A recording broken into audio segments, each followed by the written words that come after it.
Hey guys, CPO here. Just a really quick video update on my 500. I was working on the 450 and had to purchase a link, so I decided to go start working on the 500.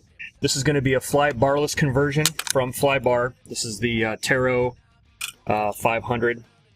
Right now I'm still rocking the Turnigy Typhoon 500 motor in it. I still have an Alpha Power 80 amp ESC, which seems to be working okay.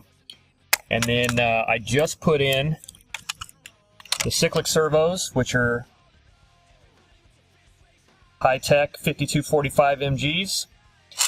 These things barely fit in there. As a matter of fact, you probably can't tell, but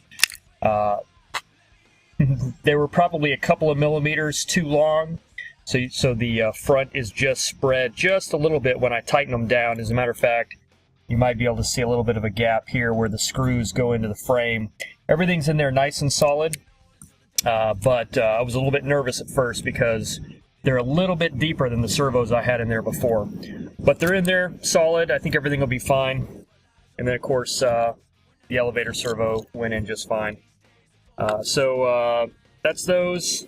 I'm rocking the KST 515 MG on the tail. This actually, I pulled it off of my 450 because I'm upgrading the servo of my 450 to an Alpha Power one. So anyway, making some progress on this.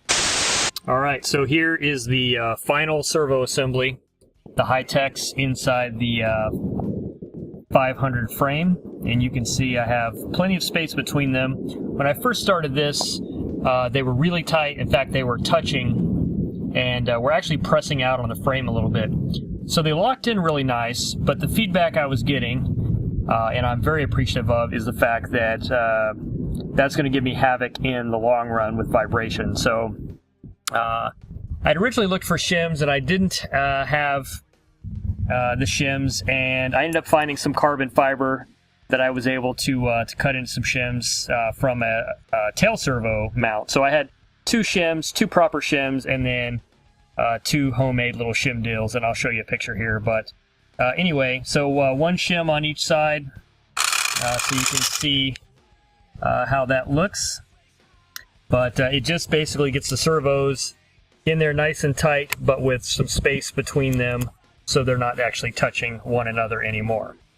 So now I'm good to go, ready to get back on the rest of this. Like I said before, it's going to go the head. I'm going to put a 8-bladed rotor head on. No, I'm just kidding. Just an RJX fly barless head is going on, and we'll do that next.